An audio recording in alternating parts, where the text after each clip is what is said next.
The vanishing voice. It was a dark, stormy night in the sleepy town of Ravenwood. The wind howled, rattling the windows of old Victorian houses, while thunder echoed through the empty streets. In the heart of the town stood the grand mansion of Edward Blackwood, a retired judge with a reputation for being strict, fair, and feared. But tonight, the once powerful man was found dead in his study, his throat slit, and the doors locked from the inside. Detective Clara Brooks was called to the scene. Known for her sharp instincts and keen eye for detail, Clara had solved cases that seemed unsolvable. But this one felt different. The quiet tension in the mansion whispered that this crime was not like the others. As Clara walked into the study, she saw Edward slumped over his mahogany desk, blood pooling on the floor beneath him. A single candle flickered on the desk, casting eerie shadows across the room. But the strangest part? There was a phonograph sitting next to Edward's body, playing a chilling voice recording on repeat. "You think you're untouchable, but I'm coming for you. No one escapes justice forever." The voice was haunting, low, and raspy. But whose was it? Clara started questioning those closest to Edward. There was his devoted but mysterious housekeeper, Mrs. Fletcher, who had worked for him for over 20 years. Then there was his estranged daughter, Lily, who had recently returned to town after years of silence. And lastly, his closest friend and business partner, Henry Marlowe, a man with a lot to lose if Edward had uncovered something.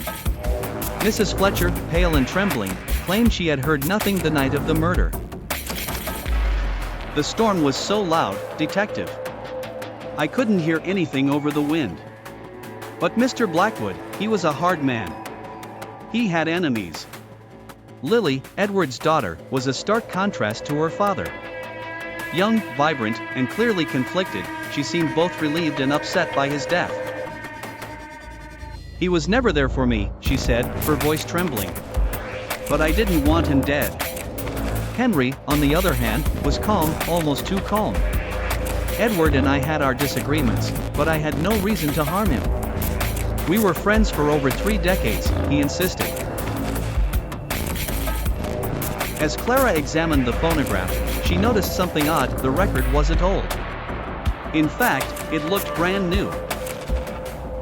Who would leave a fresh recording of a threatening message at the scene of a murder? And why was the door locked from the inside with no visible exit? Days passed, and Clara couldn't shake the feeling that the answers were right in front of her. One night, as she pored over the case files in her dimly lit office, a thought struck her like lightning. The voice on the recording. What if it wasn't someone outside Edward's life, but someone closer? Someone who had access to his home, someone who could easily plant the record. What if the voice wasn't real at all, but a deception? Clara returned to the mansion, determined to figure it out. As she played the record again, she listened carefully, noticing something she hadn't before. The voice sounded distorted, like it had been altered. She had a breakthrough. Mrs. Fletcher, the housekeeper, had mentioned that Edward had become paranoid in recent months, installing new security systems, including the phonograph to record conversations in his study. But what if the person who killed Edward had used that very system against him? Clara confronted Mrs. Fletcher, her gut telling her that the quiet, unassuming housekeeper knew more than she was letting on. Under the pressure of Clara's questioning, Mrs. Fletcher finally cracked. "I didn't mean to kill him," she whispered, her eyes filled with regret. "But he was going to expose everything. The things he knew about me, about Henry, about all of us. I couldn't let him do that. I recorded the message to scare him, but when he didn't stop, I had no choice."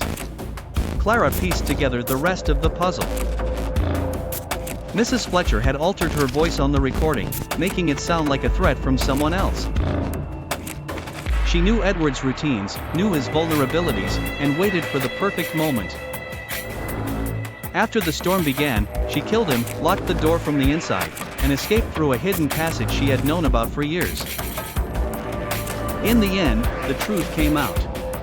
Mrs. Fletcher had been hiding her dark past for decades, and when Edward discovered it, she silenced him before he could ruin her. As Clara watched the police take Mrs. Fletcher away, she couldn't help but think about how even the quietest voices sometimes hide the darkest secrets.